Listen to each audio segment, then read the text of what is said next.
안녕하세요. 인터뷰 릴레이 칭찬. 오늘의 칭찬 주인공은 더불어민주당의 김윤덕 의원님이십니다. 의원님 안녕하세요. 예, 안녕하세요. 네, 반갑습니다. 예, 오늘 국민의힘의 이용 의원님께서 칭찬해 주셔서 이 자리에 모셨거든요. 예. 어떤 내용으로 칭찬을 해주셨는지 저희가 영상에 담아놨습니다. 먼저 예. 보실까요? 네.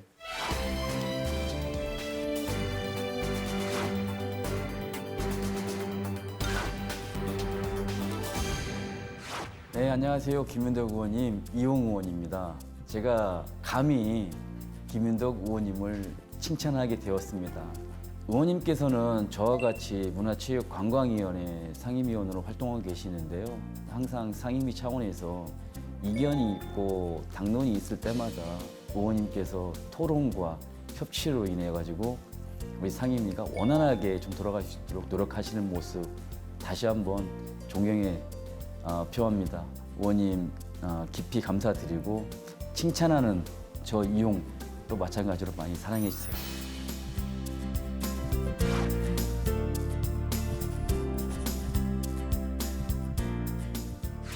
예, 이용원님, 칭찬해 주신 거 너무 감사드리고요. 같이 상임위 활동하면서 저를 좋게 봐주시고 또 제가 하는 여러 가지 말에 대해서 긍정적으로 생각해 주신 거 너무 감사드립니다. 또 앞으로도 더 변함없이 함께 일했으면 좋겠고요.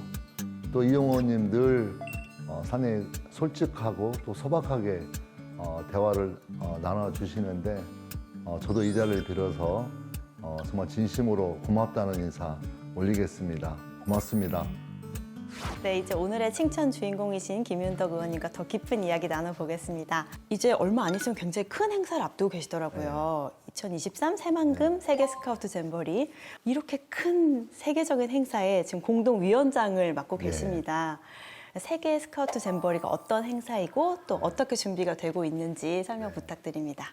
그러니까 세계 잼버리는 스카우트 대원과 지도자들이 11박 12일 동안 텐트를 치고 네. 야영을 하면서 그 여러 가지 활동들을 통해서 호연제기를 기르고 또 자연과 함께 또 생활하는 법도 배우고 또 그 주변에 어떤 역사 또 사람들과 또 대화를 통해서 뭔가 또 다른 걸 배우게 되고 네. 그게 어떤 핏줄, 언어, 뭐 피부 색깔 이런 걸 초월한 전 세계의 젊은 스카우트가 모인다는 거거든요. 네. 그렇게 이제 진행되는 행사이고요. 159개국 네. 이제 학생과 그 다음에 지도자들은 43,000여 명. 또 이제 부대 인원까지 하면 45,000명이 넘는 상당히 대규모 행사입니다. 그래서 이번 저희 이제 새만금 그 잼버리에서는 단순히 그 학생들이 어떤 자연 환경과 또 그 속에서 아이들과 함께 어떤 놀고 즐기고 뭔가 작은 어려움들을 이겨내보고 이런 과정에다 더해서 인근의 네. 그런 도시들과 또 그 지역의 주민들과 뭔가 소통하고 교류한다면 훨씬 더 좋겠다고 생각한 거죠. 네. 그래서 우리 새만금 지역을 중심으로 해서 가장 한국적인 도시 전주가 있지 않습니까? 네. 전주에 한옥마을, 한복 이런 게 있고 좀 더 가면 무주에는 태권도가 있고 금산사 김제에 가면 아주 오래된 우리 전통의 사찰을 볼 수 있고 네. 그런 어떤 규모 면에서 그 광활한 그 미국의 스카우트상보다 더 못할 수도 있겠지만 오히려 더 멋지고 더 즐거운 잼버리를 만들 수 있겠다고 생각을 해서 네. 이번 새만금 잼버리는 과정활동 그다음에 지역활동 이 두 가지의 축으로 해서 네. 다른 잼버리와는 다르게 좀 확대해서 해볼 생각입니다. 네. 네. 그 세계 스카우트 잼버리가 월드컵이나 올림픽처럼 유치 경쟁이 아주 치열하다고 들었어요. 네. 그래서 의원님께서 세계 각국을 돌면서 유치해 오시는데 정말 많이 노력했다고 들었거든요. 새만금에서 열리는 이 스카우트 잼버리가 모두가 화합하고 또 청소년들이 꿈을 품고 다시 고국으로 안전하게 돌아갈 수 있게 성공적으로 마무리되길 저도 응원 드리겠습니다. 네. 이제 의원님의 지역구 활동에 대해서 얘기를 해볼 텐데요. 네. 저희가 지역에 내려가서 지역민들을 만나보고 왔거든요. 그 네. 모습을 영상으로 담아왔습니다. 함께 네. 보시죠. 네.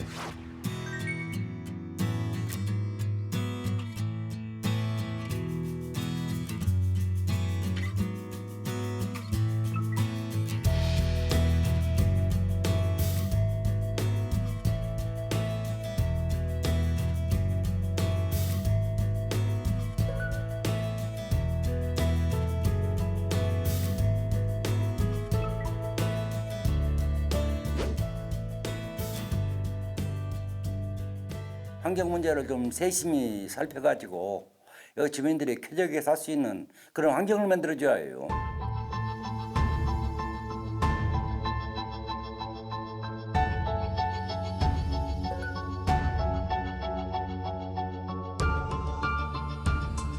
네, 계단폭이 상당히 좁았고 높았습니다. 그리고 이 손잡이 바가 굉장히 높았거든요. 그래서 노인들이 잡고 올라가기가 굉장히 힘들었어요.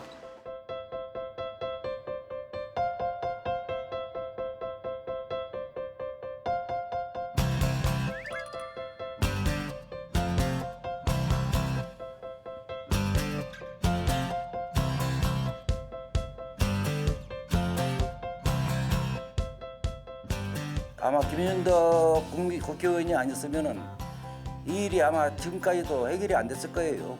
거기에 관심을 갖고 그것을 호응해 주셔가지고 이루어졌다고 생각해요. 그래서 고맙게 생각하고 있습니다.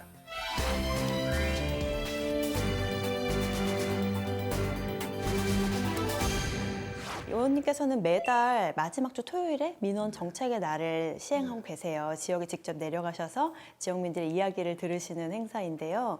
어떻게 해서 처음 이런 민원 정책의 날을 해야겠다라고 생각하셨나요?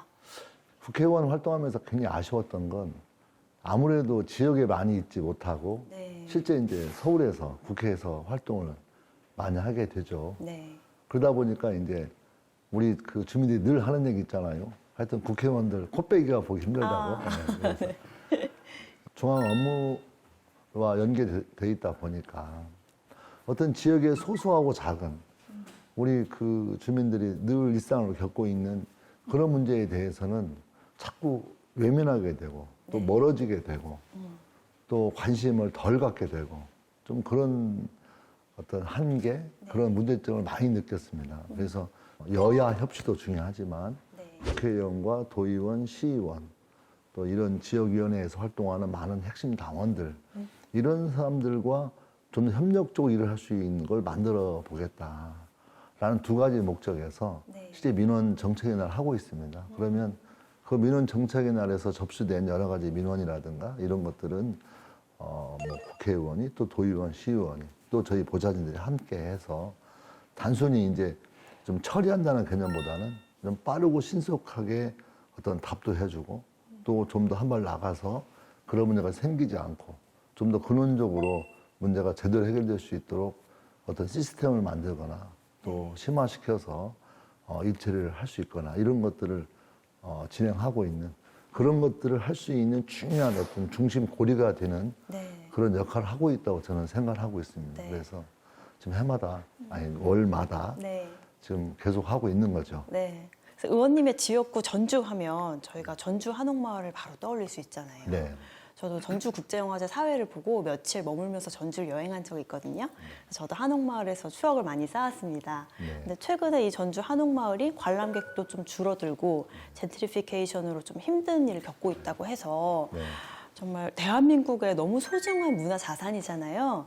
이 전주 한옥마을이 쇠퇴하지 않고 계속 잘 지켜지려면 어떻게 해야 될까요? 어떤 대책이 있으십니까, 의원님? 그러니까 한옥마을 문제는 저희 지역구이고 또 제가 이제 하는 업무 중에 가장 큰 관심사 중에 하나입니다. 그래서 이 한옥마을에 다양한 소프트웨어들이 제공돼야 되는데요. 그런 점에서 좀 더 많은 걸 제공의 필요성이 느껴지는 거죠. 그래서 뭐 대표적으로 처음 한옥마을이 활성화되는 과정에서는 한복을 입고 다니시는 분이 거의 없었어요. 근데 지금은 한복을 입고 다니시는 분이 굉장히 저도 한복 많거든요. 입고 사진 많이 찍었습니다. 그렇죠. 네. 그래서 그렇게 변화가 되듯이 뭔가 새로운 그런 다양한 우리 전통 문화를 느끼고 즐길 수 있는 것들이 좀 필요하겠다. 그래서 한옥마을을 찾아오신 분들이 단순히 한옥마을에서만 즐기는 게 아니라 또 다른 것들을 함께 즐길 거리를 제공한다면 이 한옥마을이 좀 더 어떤 관광 산업으로서 더 발전하고 또 사람들의 어떤 발길이 더 많아지지 않겠느냐 해가지고 네. 그게 이제 아중호수라는 곳인데요. 네. 또 그 아중호수를 개발하고 발전시켜서 뭔가 한옥마을 찾아오시는 분들이 아중호수도 같이 즐기는 그럼으로써 좀 더 우리 전주 한옥마을이 많은 사람들이 찾아올 수 있는 지역으로 만들기 위해서 현재 아종호수에 대해서 여러 가지 프로젝트를 지금 준비하고 있고요. 다양한 지역 상품하고 연계해서 한옥마을을 더 확대시키고 발전시킬 생각을 가지고 있습니다. 네, 한옥마을보다 더 확장해서 전주 자체가 더 많은 분들이 찾고 사랑받는 도시가 되길 저도 응원드리겠습니다. 예. 네. 그럼 이번에는 의원님의 법안에 대해서 이야기 나눠볼 텐데요. 저희가 내용을 영상으로 준비했습니다. 먼저 함께 보시죠. 네.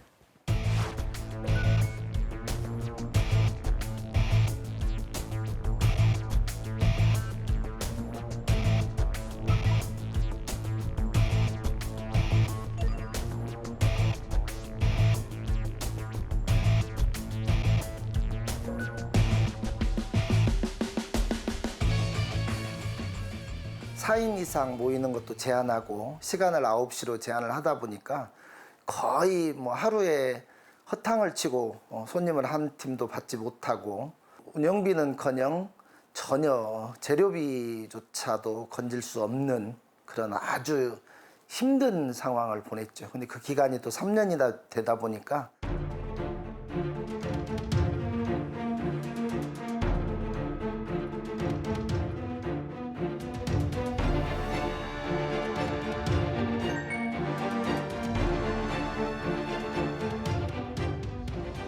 흔한 말로 그냥 언발에 오줌 누기식으로 찔끔찔끔 그때그때 필요한 식으로 지원을 해주다 보니 소상공인들한테 큰 도움은 받지 못했었죠.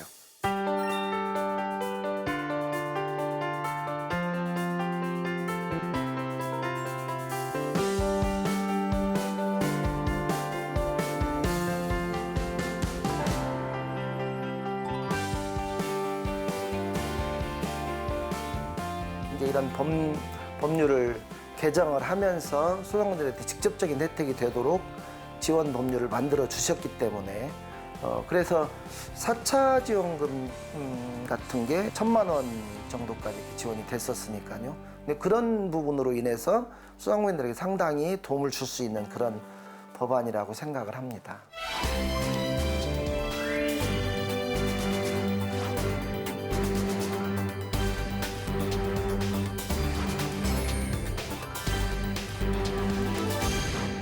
의원님, 코로나19가 우리 사회에 남긴 상흔은 정말 작지 않습니다. 그리고 네. 아마 한동안 이 여파가 계속될 것 같은데요. 그래서 의원님께서 일명 소상공인법 그 법률 개정안을 발의를 하셨는데요. 구체적인 내용이 궁금합니다. 그러니까 정부에서 어떤 공공의 목적으로 어떤 우리 일반인들의 어떤 재산을 수용하거나 또 사용하거나 또 어떤 제한을 하게 될 경우에 이에 대한 정당한 보상을 해야 된다고 우리 헌법에도 명시가 되어 있습니다. 네. 다만 이제 코로나19를 겪으면서 실제 어떻게 어떤 배분할 거냐, 어떻게 보상을 할 거냐에 대한 원칙과 기준이 제대로 서 있지 않았다는 거죠. 네. 그래서 그 점을 분명히 마련해서 정부에서 공공의 목적을 통해서 우리 개인들의 어떤 피해를 줬다면 정부가 정당하게 거기에 대해 보상할 수 있도록 원칙과 기준을 마련하는 그런 법입니다. 네. 예. 앞으로 다른 그런 전염병 사태가 또 오지 않아야겠지만 혹시 닥치더라도 소상공인들 또 서민들이 안심하고 계속 삶을 이어갈 수 있는 그런 나라가 되게끔 의원님이 많이 애써주십시오. 응원드리겠습니다. 예. 네. 자, 이제 마지막 질문입니다, 의원님. 예. 아쉽네요.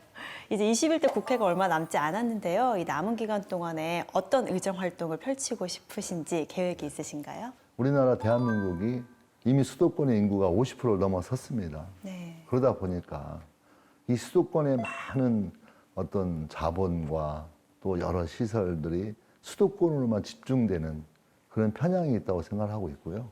그래서 수도권과 지방이 균형감 있게 발전할 수 있고 또 동과 서가 균형감 있게 발전할 수 있고 또 도시와 농촌이 균형감 있게 발전할 수 있고 이런 것들이 잘 될 때 우리나라의 어떤 미래 비전이 제대로 설 수 있다라고 생각을 하고 있고요. 그런 점에서 어떤 균형 발전이라고 하는 어떤 테마에 대해서 관심이 많이 있습니다. 근데 제가 현재 문화체육관광위원회 소속이고 또 더불어민주당 간사를 맡고 있는데요. 네. 저희 딸만 셋인데요. 네. 우리 딸들이 이제 오페라를 좋아하니까 또 뮤지컬을 좋아하니까 그 한 편 보려면 새벽밥 먹고 또 열심히 용돈 모아서 올라오거든요. 예, 그래서 그런 문제 없이 지방에 있어도 얼마든지 문화를 즐길 수 있고 향유할 수 있는 그런 다양한 형태의 어떤 문화 영역에서의 균형 발전, 그걸 해내는 것, 그게 남은 1년 동안 제일 중요하게 생각하고 있는 테마입니다. 네. 저도 딸 셋의 막내딸인데요. 정말 오늘 아버지처럼 너무 자상하시게 재미있게 이야기를 들려주셔서 인터뷰하는 내내 즐거웠습니다. 귀한 시간 내주셔서 감사드립니다. 예, 감사합니다. 네, 이제 의원님께서 네. 칭찬해주고 싶은 다음 동료 의원을 말씀해 네. 주셔야 되거든요. 예. 혹시 이 의원님 칭찬해드리고 싶다 마음에 품고 계신 동료가 계십니까? 예, 국민의힘의 이용호 의원님이십니다.